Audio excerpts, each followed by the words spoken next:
Hey guys, welcome to In Between the Races, episode 4 I believe.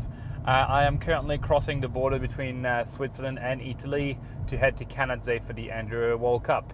I don't really know what I'm going to do yet for the Enduro World Cup, to be fair. I just want to suss it out, see what I can film, how I can film stuff, and yeah, just really see what, like, basically what I can bring to you guys from the Enduro coverage perspective.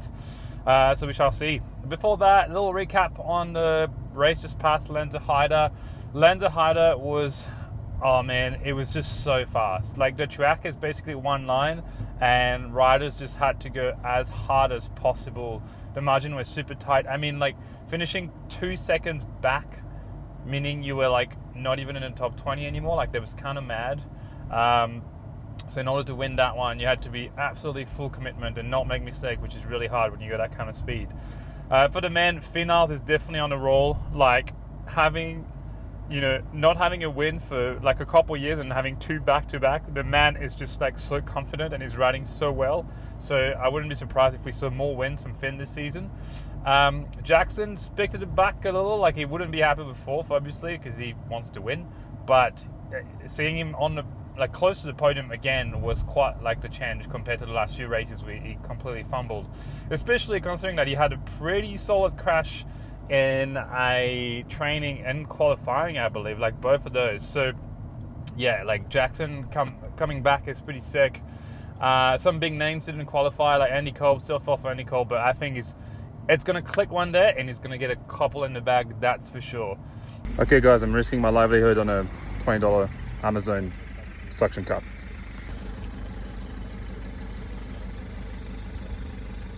For the women, interesting to see Thuile make a mistake. She just wasn't riding her best, it seems like. And you can tell how confident she is because she made that mistake, hit the pad, and basically just stopped trying. She was like, yep, it's not worth me like crashing hard or being, hurt, or by trying to pull back seconds to finish in the top 5. She's like, I've got enough points. I know I can win again. I'm just going to cruise down and like score a couple points and let someone else take it. Stellar performance from Anna Newkirk. She has been looking absolutely pinned all week, to be fair. Like, she was visibly the fastest woman on track this weekend during training. So yeah, not surprised that she managed to pull that out of the bag, win it. So good for that Frameworks team with Asa on the podium as well. It's been excellent. Very, very good racing, and so good to see like the smaller Frameworks team being on the podium. Yeah, that's basically it for the Lenzerheide. The next one in La Thuile should be a bit different. Like, the track was brand new last year, so I think it might be a bit of a different race this year because the lines are already cut in. But maybe, they've made some changes to the track. So the La Thuile people know very well how to build a track, how to build a bike park. So I expect some excellent racing once again. In the overall, I mean, Valley's still strong. However, for the men, like, you can tell that Finn and Amory and Asa are kind of like taking a bit of like advantage on everyone else. But you never know. This season has been like, basically the swings and roundabouts, like completely different every race.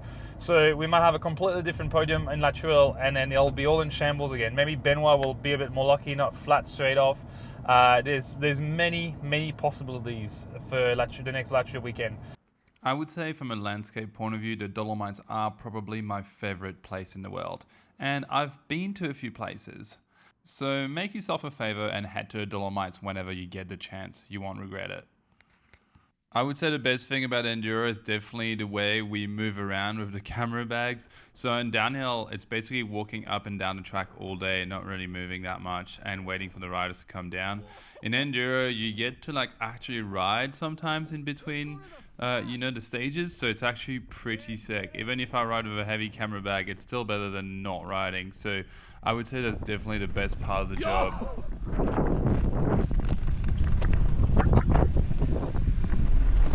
Oh my god! Like, honestly, look at this. If that doesn't make you want to quit your corporate job and do whatever the hell you feel like doing because you like it, then I don't know what will.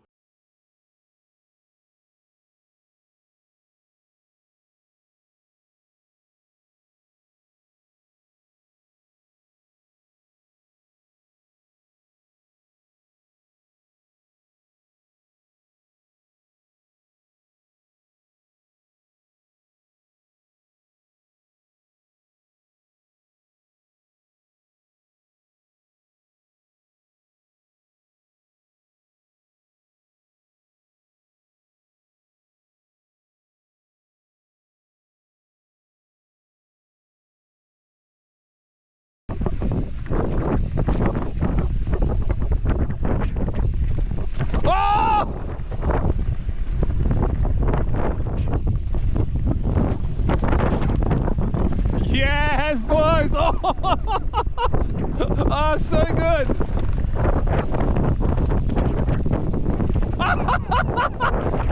This is excellent!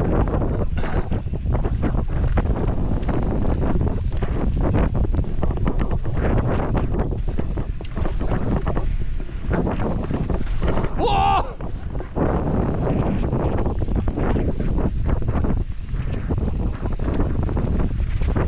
Oh, French line Dave!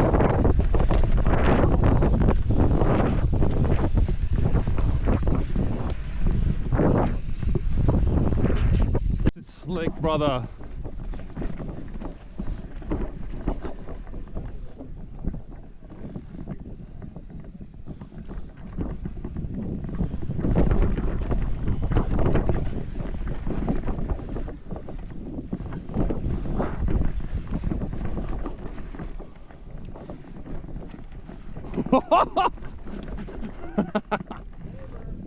Vraiment.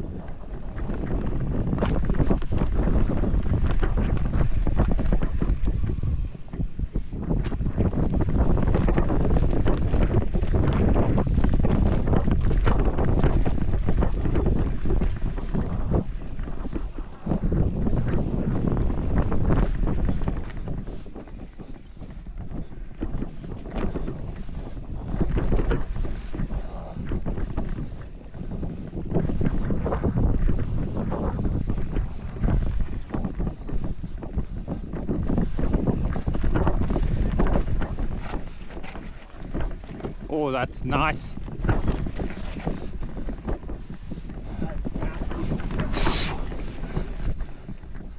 Oh, those rocks.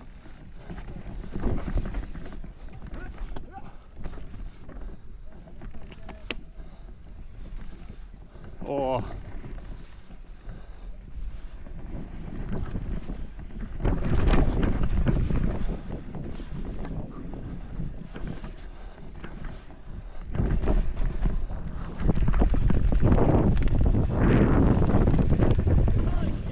That's so good, actually.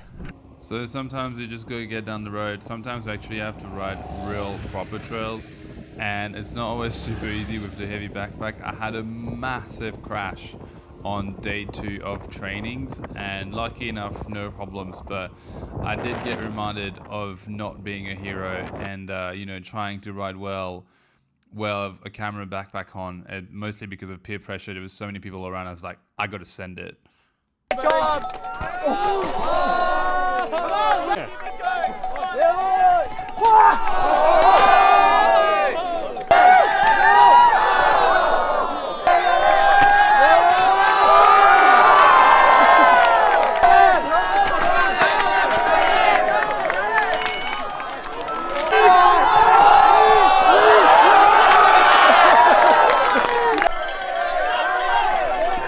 Come on, Dama! Rip its head out!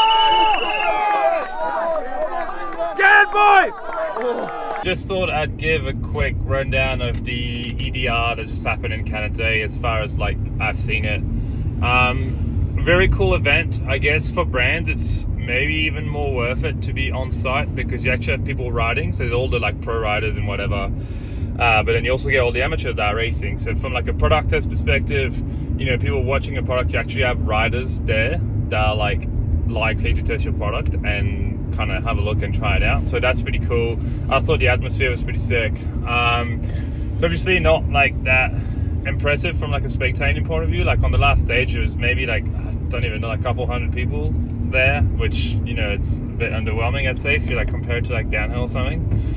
The stuff that Elliot's doing, the coverage is actually pretty cool. Like I watched the videos, I think they're a team of 4. The videos are doing a sick. I think he transmits the race pretty well. It's cool. The live timing is pretty cool as well. I guess because of the lack of sponsors, the depth of the field is probably not as like big as it used to be. So I guess it's harder to like know the riders and stuff because they're not as well known. I mean, the guy that wins this year is, and so is Melanie. So the 2 guys that win this year are not on factory rides. How crazy is that? Like in downhill cross country, when was the last time you had a guy win that was on a factory ride?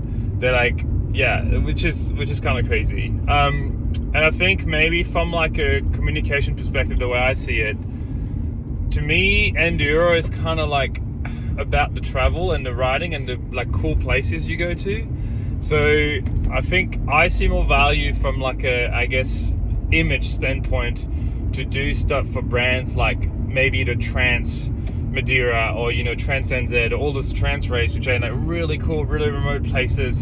And I'm like, is it not more worth it for brands to send like a photo or video guy with one of their riders to do some races and get some really amazing content throughout the week rather than go to like a ski resort? I mean, Canada is obviously amazing, but it's been there for so long. You know, people know what it's like. It's a resort. So I think maybe Enduro needs to shift to more adventure Enduro rather than like race Enduro, and still being a race, but like showcasing beautiful places and including the travel part of, you know, bike riding overseas into the content rather than being like, hey, we've just going to the ski resort which you can go to and ride there. I think like brands and the public would be more interested in seeing cool remote places with diverse landscapes than they are to watch stuff that come out of a resort where you can just go and ride your downhill bike. Anyway, that's my 2 cents. Sorry guys, I don't think I put as much effort in this episode that I did in the other ones. I kind of forgot to film behind the scenes as I was doing the Enduro. I think I'm just a little bit tired from the World Cup season. I promise to put a little more effort into next episode after Latrell, even though there's not much time. So it'll be Latrell and then Enduro. Stay tuned for the Latrell coverage this weekend.